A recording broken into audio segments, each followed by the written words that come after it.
Olá, bem-vindos a mais uma conversa nossa. Hoje a gente vai mergulhar num material bem legal. É um trecho de Panorama Geral dos Profetas Bíblicos. A ideia aqui é tentar entender melhor, sabe? O mundo, o contexto histórico mesmo, onde viveram os profetas lá em Israel, isso a partir do século 8 a.C. Exato. E é bom lembrar, né, que esses livros dos profetas são uma fatia bem grande do Antigo Testamento, quase um terço. Verdade. E o foco deles, geralmente, é mais na mensagem, na doutrina, do que, na vida pessoal de cada profeta. Isso. Mas olha, o que me chamou a atenção logo de cara nesse material é uma coisa. Hum, talvez um pouco inesperada. O quê? Enquanto os profetas estavam lá atuando em Israel, em Judá, parece que o mundo inteiro estava passando por uma efervescência intelectual e espiritual. Ah, sim. Essa simultaneidade, né? É fascinante pensar nisso. Totalmente. Porque o que o material mostra, e é isso que chama atenção, é que o surgimento desses profetas bíblicos, com as mensagens deles bem específicas, coincide com um período em que outras figuras, assim, gigantes da espiritualidade, da filosofia, também estavam começando a aparecer, a deixar a marca deles pelo mundo. E aí, né, aí a coisa fica, nossa, muito interessante. Porque você vê um paralelo que, uau, enquanto a gente tinha, sei lá, Sofonias, Naum falando de juízo divino, ou Jeremias, Ezequiel buscando, né, uma reconexão do povo com Deus. Uhum. No outro lado do mundo você tinha figuras como Zoroastro, reformando a religião lá na Pérsia. Tinha Confúcio na China, moldando a ética, a sociedade. E o Siddhartha Gautama, né, o futuro Buda na Índia, lançando as bases do budismo, é muita gente importante junta. Exato. E essa agitação toda não parava por aí. Tinha filosofia fervilhando na Grécia Jônica, os pensadores tentando entender o universo, e na Ática, o teatro começando a explorar a complexidade da vida humana.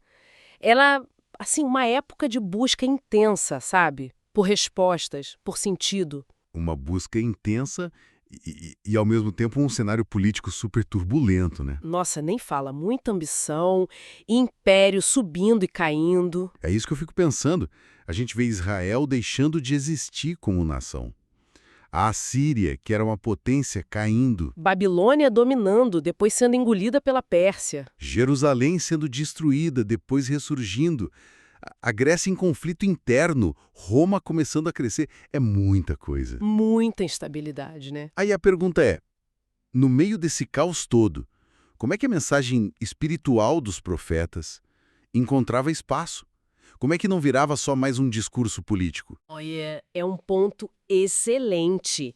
E o que a gente percebe lendo o material é que os profetas estavam, na verdade, muito conectados com o presente deles. Ah, então não era uma coisa fora da realidade. De jeito nenhum.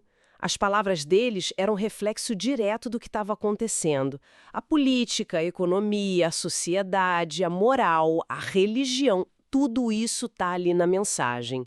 A influência das potências da época, Síria, Babilônia, Pérsia, é, assim, muito clara no que eles dizem. Entendi. Eles eram vistos, né, dentro da fé deles, como servos de Jeová, homens com uma ligação muito próxima com Deus e com uma tarefa, entregar a mensagem divina para aquele momento, para aquelas circunstâncias. Acreditava-se que eles tinham o espírito, a autoridade e um dom tipo sobrenatural para ver o que os outros não viam, para interpretar a vontade de Deus ali no meio da confusão.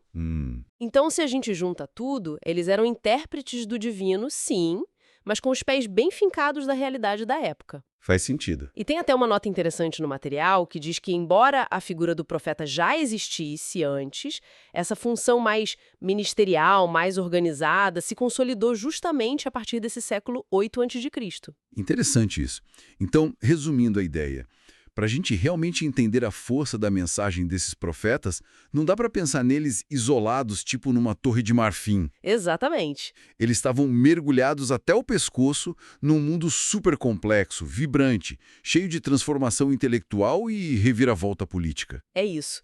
E pensar nisso tudo junto, filósofos gregos, Buda, Confúcio, os profetas em Israel, dá uma dimensão nossa muito maior para a coisa toda, né? Com certeza, a mensagem deles ganha ainda mais peso quando a gente vê nesse cenário global tão agitado, tão desafiador. E isso, sabe, leva a gente para uma reflexão final que eu acho bem provocativa, baseada em como o material descreve esses profetas.